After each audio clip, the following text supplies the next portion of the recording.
1980 में एक चोर ने जराइम की दुनिया में एक ऐसा काम किया जो चोरी के इतिहास में शायद ही हिंदुस्तान में किसी और चोर ने किया हो। चोरी में रिकॉर्ड कायम कर चुका चोर का मन जब चोरी से उब गया तो उसने जज की कुर्सी पर ही बैठने का फैसला कर लिया। यही नहीं, वो जज की कुर्सी पर बैठ भी गया, वो भी 1-2 दिन नहीं। चोर 2 महीने से ज़्यादा समय तक जज की कुर्सी पर बैठा रहा और फैसला सुनाता रहा। मतलब जिस चोर को कटघरे में खड़ा होना चाहिए था, वो जज की कुर्सी पर बैठकर फैसला सुना रहा था। इस दौरान उसने अपने ही केस में फैसला सुनाया और 40 दिनों के अंदर 2000 से ज़्यादा कैदियों को जमानत पर छोड़ दिया। कोई इसे भारत का चार्ल्स शोभराज कहता है तो कोई इसे हिंदुस्तान का सबसे शातिर ठग कहता है। कारनामे ऐसे ऐसे कि सुनकर लोग दांतों तले उंगली दबा लेते हैं। इसने ज़्यादातर चोरियां दिन के उजाले में की। ये इतना शातिर है कि कोर्ट से ही गायब हो जाता था और किसी को पता नहीं चलता था। सुनवाई के लिए कोर्ट आता तो वहीं से कार चुरा कर ले जाता था। इसके कई नाम हैं।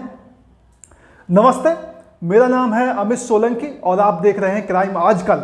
आज हम आपको एक ऐसे शातिर चोर की कहानी बताने जा रहे हैं जो फर्जी कागजात से जज बन गया और उस कुर्सी पर बैठकर 2 महीने तक फैसला भी सुनाता रहा।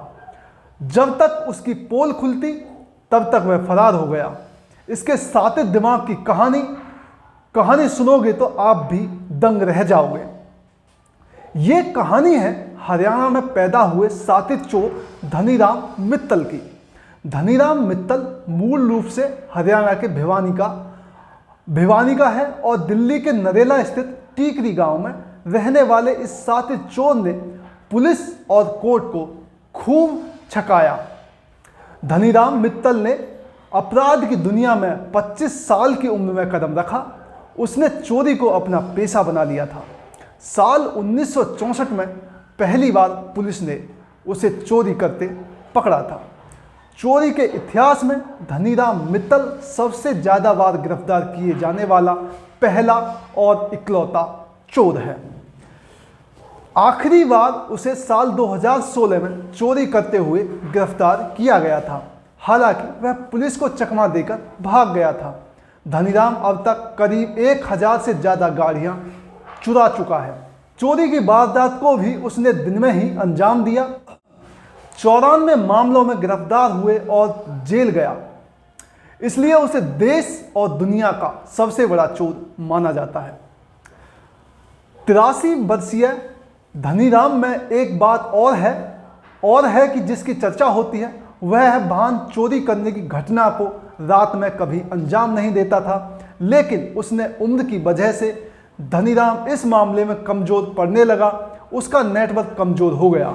वह 1964 से वाहन चोरी की घटना अंजाम देता रहा, लेकिन आखिरी बार वह 2016 में उस समय पकड़ा गया जब उसे दिल्ली में एक साथ 3 गाड़ियों को चुराने के आरोप में गिरफ्तार कर लिया गया।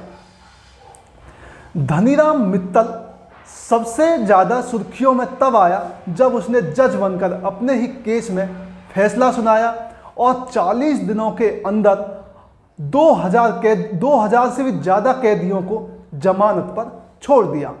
दुनिया में ऐसा कारनामा शायद ही किसी ने किया हो, जिसने फर्जी कागजात बनाकर हरियाणा के झज्जर कोर्ट के एडिशनल सेशन जज को करीब 2 महीने की छुट्टी पर भेज दिया था और उनके बदले वह खुद जज की कुर्सी पर बैठ गया था। दरअसल धनीराम ने एक दिन अखबार में ये खबर पढ़ी कि झज्जर के एडिशनल सिविल जज के खिलाफ विभागीय जांच जारी है। भ्रष्टाचार के मामले में पंजाब और हरियाणा हाई कोर्ट ने जज के खिलाफ जांच बैठा दी है। बस उसका साथ दिमाग चल पड़ा। धनीराम ने हाई कोर्ट रजिस्ट्रार की ओर से एक लेटर झज्जर के एडिशनल सिविल जज के नाम लिखा। यह लेटर उसी जज के नाम से लिखा था जिसके खिलाफ पंजाब और हरियाणा हाई कोर्ट ने विभागीय जांच शुरू की थी। लेटर को शातिर चोर ने झज्जर के एडिशनल जज के पते पर भेजा। लेटर में उसने लिखा कि जांच पूरी होने के 2 महीने तक आप लीव पर रहेंगे। लेटर पढ़ते ही आरोपी जज साहब अगले दिन से छुट्टी पर चले गए। धनीराम के फर्जीवाड़े का कारनामा यहीं पर समाप्त नहीं हुआ। उसने एक और लेटर पंजाब और हरियाणा हाई कोर्ट के रजिस्ट्रार की ओर से लिखा कि जब तक एडिशनल जज 2 माह की छुट्टी पर हैं तब तक ये जज काम देखेंगे। आगामी 40 दिनों तक उनकी जगह सुनवाई करेंगे। लेटर तय पते पर पहुंच भी गया। लेटर के मुताबिक धनीराम खुद एडिशनल जज के रूप में काम करने लगा। 40 दिन के अंदर इस फर्जी जज ने 2470 केस की सुनवाई की। हत्या, रेप और कुछ अन्य संगीन मामलों को छोड़कर अधिकांश केस में वो जमानत देता गया। कहा जाता है कि इन 2 महीनों में उसने 2000 से ज़्यादा अपराधियों को जमानत पर रिहा कर दिया था, लेकिन कईयों को उसने अपने फैसले से जेल भी भिजवाया था। इस बीच नए जज के तेजी से फैसलों की चर्चा भी होने लगी। वकीलों को भी ताजुब होने लगा कि जज साहब अचानक इतने अच्छे क्यों हो गए। फटाफट बिना रुके बेल दिए जा रहे हैं। आरोपी मुजरिम भी उनसे सहानुभूति रखने लगे। जेल में अपराधियों के बीच चर्चा होने लगी कि जज साहब तो बड़े अच्छे हैं। चूंकि धनीराम को कानून की समझ थी, इसलिए वो विवादों से बचते रहे। धनीराम के एक भाई भी जज थे, इसलिए कानून की व्यवहारिक समझ भी उनकी अच्छी थी। यही वजह है कि उन्होंने जो फैसले दिए उनमें कुछ फैसले पूरी तरह से सही भी निकले। 40 दिन के बाद अचानक धनीराम ने कोर्ट जाना छोड़ दिया। जांच पड़ताल हुई, मामला खुल गया और धनीराम पहले की तरह फिर पकड़े गए। लेकिन इस घटना ने धनीराम को इंटरनेशनल चोर बना दिया। हालांकि बाद में मामले का खुलासा हुआ तो पहले ही वहां से भाग चुका था। इसके बाद जिन अपराधियों को उसने जमानत पर रिहा किया था उन्हें फिर से पकड़कर जेल में डाला गया। धनीराम मित्तल ने शुरुआत में अच्छी पढ़ाई करने और सरकारी नौकरी के लिए काफ़ी प्रयास किए, लेकिन नौकरी पाने में असफल रहने से उसने अपराध की दुनिया में कदम रखना बेहतर समझा। सबसे पहले उसने फर्जी कागजातों के आधार पर ड्राइविंग लाइसेंस बनवाना शुरू किया। फर्जी कागजात के जरिए धनीराम ने सबसे पहले रेलवे में स्टेशन मास्टर की नौकरी तक हासिल कर ली, पर उसने यह नौकरी खुद ही छोड़ दी। 6 साल तक नौकरी करने से भी ख्वाहिश पूरी नहीं हुई तो धनीराम ने वाहन चोरी की दुनिया में आ गया। वाहन चोरी करने के बाद उसका फर्जी कागज बनाकर बेचने का काम करने लगा। चोरी के कई मामलों में धनीराम को गिरफ्तार होना पड़ा और जेल जाने का सिलसिला जारी रहा। चोरी के बाद अदालती कार्रवाई से बचने के लिए धनीराम मित्तल ने राजस्थान से LLB की डिग्री हासिल की, हैंड राइटिंग एक्सपर्ट की पढ़ाई की। इतना ही नहीं, कानूनी शिकंजे से बचने के लिए उसने ग्राफोलॉजी की भी पढ़ाई की।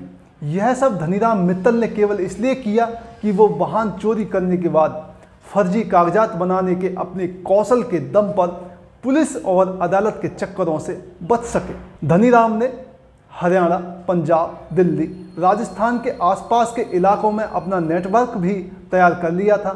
इस काम में उसका आत्मविश्वास इतना बढ़ गया था कि जब एक बार वाहन चोरी के मामले में पुलिस उसे लेकर कोर्ट पहुंची तो जज साहब उसे कोर्ट के बाहर ही पहचान गए। उन्होंने धनीराम से कहा कि तुम कोर्ट से बाहर निकलो। इस पर उसने पुलिस वालों से कहा कि आज जज साहब गुस्से में हैं, बिना सुनवाई के कह दिया है यहाँ से जाओ। इसके बाद उसने पुलिस वालों के साथ चाय पी।